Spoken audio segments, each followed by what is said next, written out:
Hi అండి, నమస్తే. Welcome to Durga smart kitchen. ఈరోజు మన రెసిపీ వచ్చేసి quick and tasty chicken fry అండి. ఈ చికెన్ ఫ్రైని చాలా ఈజీగా ప్రిపేర్ చేసుకోవచ్చు. టేస్ట్ కూడా అద్భుతంగా ఉంటుంది. ఇప్పుడే కొత్తగా వంట నేర్చుకుంటున్న వారైనా బ్యాచిలర్స్ అయినా కూడా ఈ కర్రీని పర్ఫెక్ట్గా చేయొచ్చండి. టేస్ట్ చాలా బాగా వస్తుంది. ఎప్పుడు చేసుకునే చికెన్ ఫ్రై కాకుండా ఈ విధంగా ఒకసారి ట్రై చేసి చూడండి. ఇలా చేసిన చికెన్ ఫ్రై రైస్లోకైనా రోటీలోకైనా కాంబినేషన్గా చాలా బాగుంటుందండి. తప్పకుండా ట్రై చేయండి. ఇక్కడ నేను 1/2 కేజీ చికెన్ తీసుకున్నానండి. చికెన్ని మరీ చిన్న పీసులు పెద్ద పీసులు కాకుండా ఈ విధంగా మీడియం సైజ్ పీసులుగా తీసుకోవాలి. శుభ్రంగా కడిగి పెట్టుకున్న చికెన్లో 1 టీ స్పూన్ సాల్ట్ వేసుకోండి. కారం 1.5 టీ స్పూన్ల వరకు వేసుకోవాలి. మీ దగ్గర కాశ్మీరీ రెడ్ చిల్లీ పౌడర్ ఉంటే 1 అర టీ స్పూన్ వరకు వేసుకోండి. 1/2 టీ స్పూన్ పసుపు, వేయించి పొడి చేసుకున్న ధనియాల పొడి 1 టీ స్పూన్, వేయించి పొడి చేసుకున్న జీలకర్ర పొడి 1/2 teaspoon, garam masala 1/2 teaspoon వేసుకోవాలి.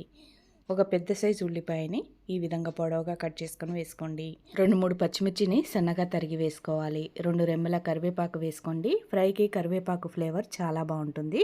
మీకు ఇష్టం లేకపోతే స్కిప్ చేసేయచ్చు. సన్నగా తరిగిన కొత్తిమీర, కసూరి మేతి వేసుకోండి.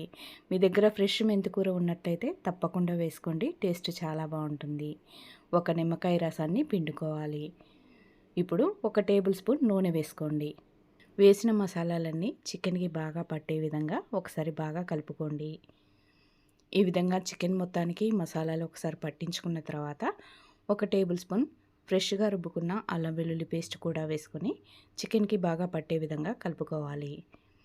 ఈ విధంగా చికెన్కి మసాలాలు మొత్తం పట్టించుకున్న తర్వాత మూత పెట్టుకొని అరగంట నుండి గంట వరకు చికెన్ని పక్కన పెట్టుకోండి. ఈ చికెన్ అనేది ఎంతసేపు మసాలాలతో మనం మ్యారినేట్ చేసుకుంటే చికెన్ ఫ్రై అంత టేస్టీగా వస్తుందండి. ఇప్పుడు స్టవ్ ఆన్ చేసుకొని కళాయి పెట్టుకోవాలి. అందులో 2 టేబుల్ స్పూన్ల వరకు నూనె వేసుకోండి. నూనె బాగా వేడైన తర్వాత మనం ముందుగా మ్యారినేట్ చేసి పెట్టుకున్న చికెన్ మొత్తాన్ని ఆ ఆయిల్లో వేసుకోండి. చికెన్ వేసిన తర్వాత ఫ్లేమ్ని మీడియం టు లో ఫ్లేమ్లో పెట్టుకొని ఫ్రై చేసుకోవాలండి. మూత ఏమీ పెట్టనవసరం లేదు. మీడియం ఫ్లేమ్లోని మనం చికెన్ మొత్తాన్ని వాటర్ అంతా ఎగిరిపోయి చికెన్ దగ్గర పడి మనకి ఆయిల్ కనిపించేంత వరకు ఫ్రై చేసుకోవాలండి. మధ్య మధ్యలో కలుపుతూ ఫ్రై చేసుకోండి. అడుగంటి పోకుండా దగ్గరే ఉండి కలుపుతూ ఫ్రై చేసుకోవాలి.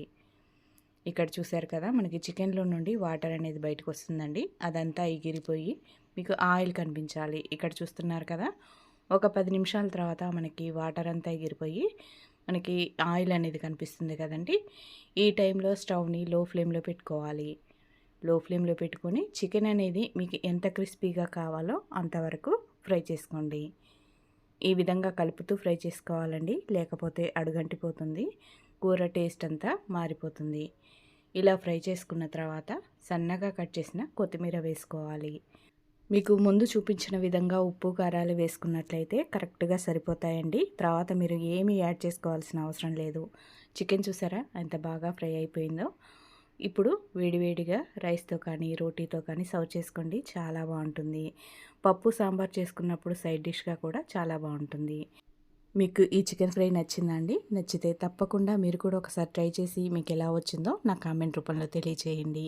మీకు ఈ రెసిపీ నచ్చినట్లయితే మన వీడియోకి ఒక లైక్ చేసి మీ ఫ్రెండ్స్ అండ్ ఫ్యామిలీకి షేర్ చేయండి. అలాగే మన ఛానల్ని మీరు ఫస్ట్ టైం చూస్తున్నారా అయితే తప్పకుండా సబ్స్క్రైబ్ చేసుకోండి. Thanks for watching.